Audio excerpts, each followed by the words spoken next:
Este livro foi gravado no estúdio e produtora Lara Mara, pela atriz Ana Lu Palma. Edição e mixagem de Nico Nascimento.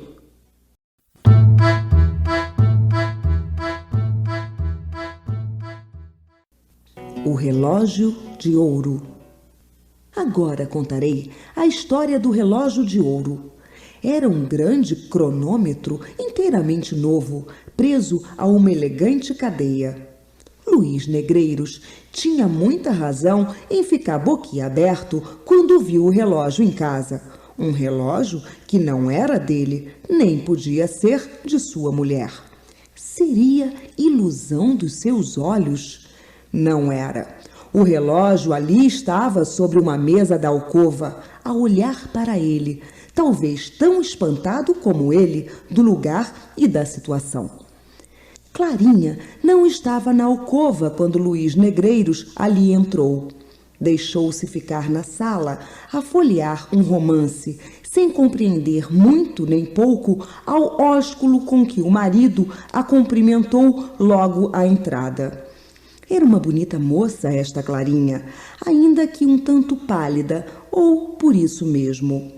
Era pequena e delgada. De longe parecia uma criança, de perto, quem lhe examinasse os olhos veria bem que era mulher como poucas. Estava molemente reclinada no sofá, com o livro aberto, e os olhos no livro. Os olhos apenas, porque o pensamento não tenho certeza se estava no livro, se em outra parte. Em todo o caso, parecia alheia ao marido e ao relógio. Luís Negreiros lançou mão do relógio com uma expressão que eu não me atrevo a descrever. Nem o relógio, nem a corrente eram dele. Também não eram de pessoas suas conhecidas. Tratava-se de uma charada. Luís Negreiros gostava de charadas e passava por ser decifrador intrépido, mas gostava de charadas nas folhinhas ou nos jornais. Charadas palpáveis ou cronométricas e, sobretudo, sem conceito, não as apreciava Luís Negreiros. Por este motivo e outros que são óbvios, compreenderá o leitor que o esposo de Clarinha se atirasse sobre uma cadeira, puxasse raivosamente os cabelos, batesse com o pé no chão e lançasse o relógio e a corrente para cima da mesa. Terminada esta primeira manifestação de furor, Luís Negreiros pegou de novo nos fatais objetos e de novo os examinou. Ficou na mesma. Cruzou os braços durante algum tempo e refletiu sobre o caso. Interrogou todas as suas recordações e concluiu no fim de tudo que, sem uma explicação de Clarinha, qualquer procedimento fora baldado ou precipitado. Foi ter com ela. Clarinha acabava justamente de ler uma página e voltava a folha com o ar indiferente e tranquilo de quem não pensa em decifrar charadas de cronômetro. Luís Negreiros encarou-a. Seus olhos pareciam dois reluzentes punhais. — Que tens? — perguntou a moça com a voz doce e meiga que toda a gente concordava em lhe achar. Luís Negreiros não respondeu à interrogação da mulher. Olhou algum tempo para ela. Depois deu 2 voltas na sala, passando a mão pelos cabelos, por modo que a moça de novo lhe perguntou: — Que tens? Luís Negreiros parou defronte dela. — Que é isto? Disse ele, tirando do bolso o fatal relógio e apresentando-lhe diante dos olhos. — Que é isto? Repetiu ele com voz de trovão.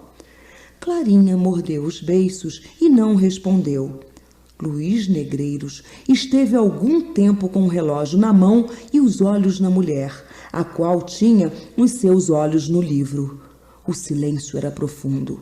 Luís Negreiros foi o primeiro que o rompeu, atirando estrepitosamente o relógio ao chão e dizendo em seguida à esposa: — Vamos! De quem é aquele relógio? Clarinha ergueu lentamente os olhos para ele. Abaixou-os depois e murmurou: não sei. Luís Negreiros fez um gesto como de quem queria esganá-la. Conteve-se. A mulher levantou-se, apanhou o relógio e pô-lo sobre uma mesa pequena. Não se pôde sofrer Luís Negreiros. Caminhou para ela e, segurando-lhe nos pulsos com força, lhe disse: não me responderás, demônio? Não me explicarás esse enigma? Clarinha fez um gesto de dor e Luís Negreiros imediatamente lhe soltou os pulsos que estavam arrochados. Noutras circunstâncias, é provável que Luís Negreiros lhe caísse aos pés e pedisse perdão de a haver machucado.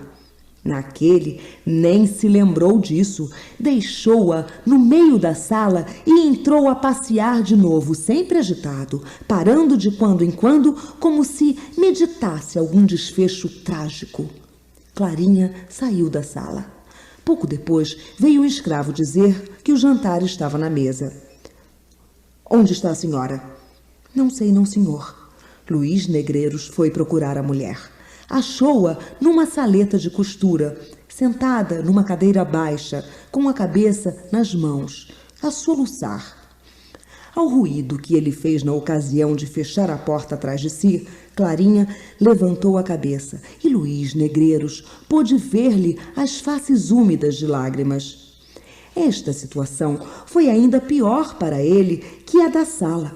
Luís Negreiros não podia ver chorar uma mulher, sobretudo a dele. Ia enxugar-lhe as lágrimas com um beiço, mas reprimiu o gesto e caminhou frio para ela. Puxou uma cadeira e sentou-se em frente de Clarinha. Estou tranquilo, como vês, disse ele. Responde-me ao que te perguntei com a franqueza que sempre usaste comigo. Eu não te acuso nem suspeito nada de ti. Quisera simplesmente saber como foi parar ali aquele relógio. Foi teu pai quem o esqueceu cá? Não. Mas então... Oh, não me perguntes nada, exclamou Clarinha. Ignoro como esse relógio se acha ali. Não sei de quem é. Deixa-me. É demais. Urrou Luís Negreiros, levantando-se e atirando a cadeira ao chão. Clarinha estremeceu e deixou-se ficar aonde estava. A situação tornava-se cada vez mais grave. Luís Negreiros passeava cada vez mais agitado, revolvendo os olhos nas órbitas e parecendo prestes a atirar-se sobre a infeliz esposa. Esta, com os cotovelos no regaço e a cabeça nas mãos, tinha os olhos encravados na parede. Correu assim cerca de um quarto de hora. Luís Negreiros ia de novo interrogar a esposa quando ouviu a voz do sogro, que subia as escadas gritando: Ô, seu Luís! Ô, seu malandrim!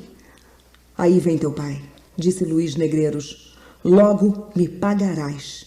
Saiu da sala de costura e foi receber o sogro, que já estava no meio da sala, fazendo viravoltas com o chapéu de sol, com grande risco das jarras e do candelabro. Vocês estavam dormindo? Perguntou o senhor Meireles, tirando o chapéu e limpando a testa com um grande lenço encarnado. Não, senhor, estávamos conversando. Conversando? Repetiu Meireles e acrescentou consigo. Estavam de arrufos. É o que há de ser. Vamos justamente jantar? Disse Luís Negreiros. Janta conosco? Não vim cá para outra coisa, acudiu Meireles. Janto hoje e amanhã também. Não me convidaste, mas é o mesmo. Não me convidei? Sim. Não fazes anos amanhã? Ah, é verdade. Não havia razão aparente para que, depois destas palavras ditas com um tom lúgubre, Luís Negreiros repetisse, mas desta vez com um tom descomunalmente alegre. Ah, é verdade? Meireles, que já ia pôr o chapéu num cabide do corredor, voltou-se espantado para o genro, em cujo rosto leu a mais franca, súbita e inexplicável alegria. Está maluco, disse baixinho Meireles. Vamos jantar, bradou o genro, indo logo para dentro, enquanto Meireles, seguindo pelo corredor, ia ter a sala de jantar. Luís Negreiros foi ter com uma mulher na sala de costura e achou-a de pé, compondo os cabelos diante de um espelho. Obrigado, disse. A moça olhou para ele admirada. Obrigado, repetiu Luís Negreiros.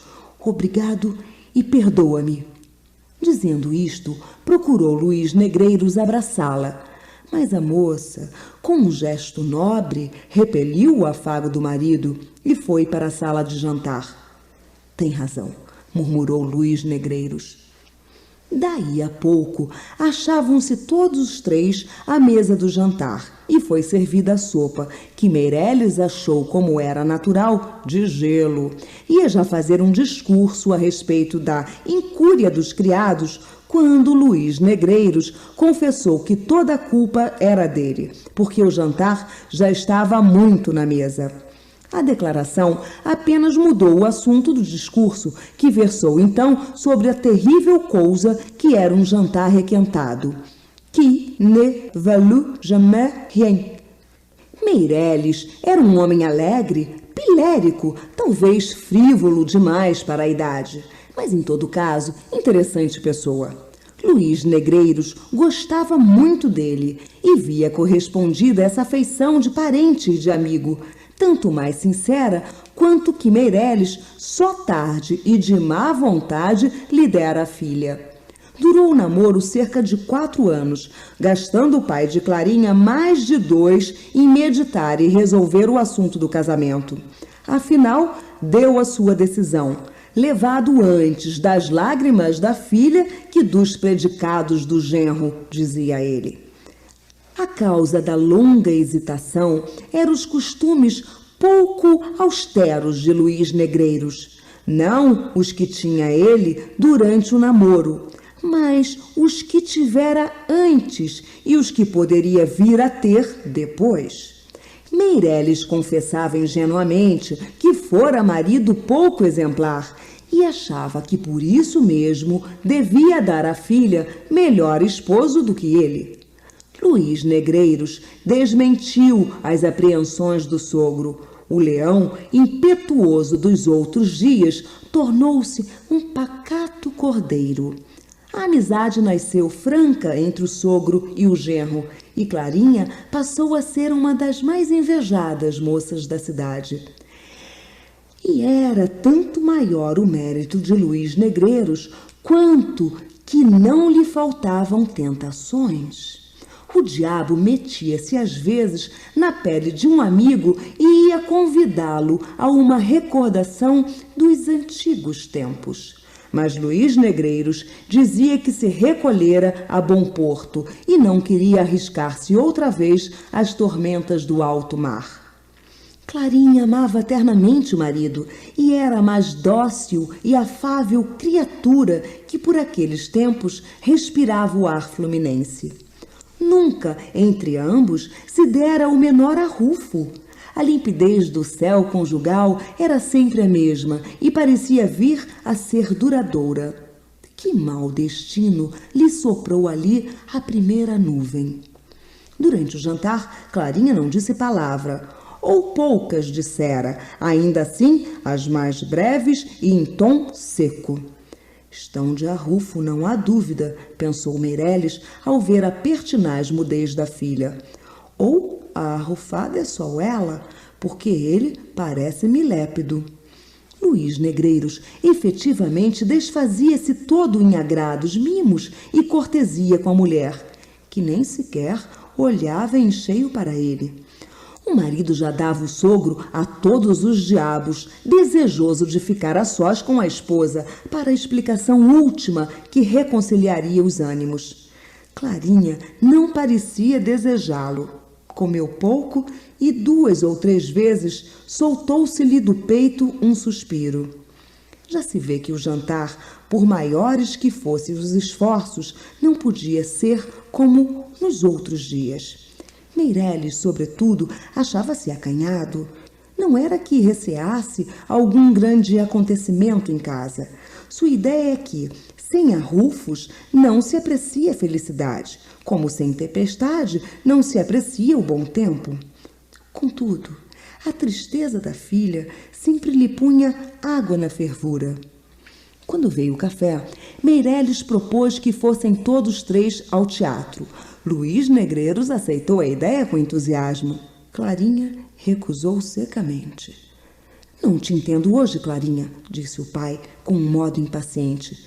Teu marido está alegre e tu pareces-me abatida e preocupada. Que tens? Clarinha não respondeu. Luís Negreiros, sem saber o que havia de dizer, tomou a resolução de fazer bolinhas de miolo de pão. Meireles levantou os ombros. Vocês lá se entendem, disse ele. Se amanhã, apesar de ser o dia que é, vocês estiverem do mesmo modo, prometo-lhes que nem a sombra me verão. Oh, há de vir, ia dizendo Luís Negreiros, mas foi interrompido pela mulher, que desatou a chorar. O jantar acabou assim triste e aborrecido.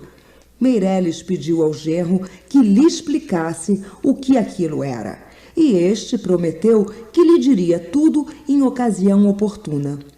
Pouco depois, saía o pai de Clarinha, protestando de novo que, se no dia seguinte os achasse do mesmo modo, nunca mais voltaria à casa deles, e que se havia coisa pior que um jantar frio ou requentado, era um jantar mal digerido.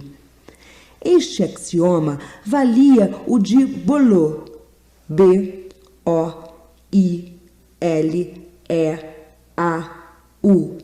mas ninguém lhe prestou atenção. Clarinha fora para o quarto. O marido apenas se despediu do sogro, foi ter com ela. Achou-a sentada na cama, com a cabeça sobre uma almofada e soluçando. Luís Negreiros ajoelhou-se diante dela e pegou-lhe numa das mãos. Clarinha, disse ele, perdoa-me tudo. Já tenho a explicação do relógio. Se teu pai não me fala em vir jantar amanhã, eu não era capaz de adivinhar que o relógio era um presente de anos que tu me fazias. Não me atrevo a descrever o soberbo gesto de indignação com que a moça se pôs de pé quando ouviu estas palavras do marido. Luís Negreiros olhou para ela sem compreender nada. A moça não disse uma nem duas. Saiu do quarto e deixou o infeliz consorte mais admirado que nunca. Mas que enigma é este? Perguntava a si mesmo Luís Negreiros. Se não era um mimo de anos, que explicação pode ter o tal relógio? A situação era a mesma que antes do jantar. Luís Negreiros assentou de descobrir tudo naquela noite. Achou, entretanto, que era conveniente refletir maduramente no caso e assentar uma resolução que fosse decisiva. Com este propósito, recolheu-se ao seu gabinete e ali recordou tudo o que se havia passado desde que chegara à casa. Pesou friamente todas as razões, todos os incidentes, e buscou reproduzir na memória a expressão do rosto da moça em toda aquela tarde. O gesto de indignação e a repulsa quando ele a foi abraçar na sala de costura eram a favor dela. Mas o movimento com que mordera os lábios no momento em que ele lhe apresentou o relógio, as lágrimas que lhe rebentaram a mesa e, mais que tudo, o silêncio que ela conservava a respeito da procedência do fatal objeto, tudo isso falava contra a moça. Luís Negreiros, depois de muito cogitar, inclinou-se à mais triste e deplorável das hipóteses. Uma ideia má começou a enterrar-se-lhe no espírito à maneira de verruma e tão profundo penetrou que se apoderou dele em poucos instantes. Luís Negreiros era homem assomado quando a ocasião o pedia. Proferiu 2 ou 3 ameaças, saiu do gabinete e foi ter com a mulher. Clarinha recolhera-se de novo ao quarto. A porta estava apenas cerrada. Eram 9 horas da noite. Uma pequena lamparina alumiava escassamente o aposento. A moça estava outra vez assentada na cama, mas já não chorava. Tinha os olhos fitos no chão. Nem os levantou quando sentiu entrar o marido. Houve um momento de silêncio. Luís Negreiros foi o primeiro que falou. Clarinha, disse ele, este momento é solene. Responde-me ao que te pergunto desde esta tarde. A moça não respondeu. Reflete bem, Clarinha, continuou o marido. Podes arriscar a tua vida. A moça levantou os ombros. Uma nuvem passou pelos olhos de Luís Negreiros. O infeliz marido lançou as mãos ao colo da esposa e rugiu. Responde, demônio, ou morres! Clarinha soltou um grito. Espera, disse ela. Luís Negreiros recuou. Mata-me, disse ela. Mas lê isto primeiro. Quando esta carta foi ao teu escritório, já não te achou lá.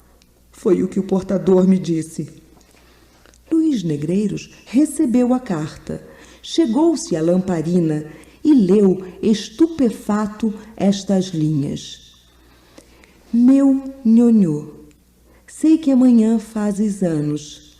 Mando-te esta lembrança. Tua Iaiá. Assim acabou a história do relógio de ouro.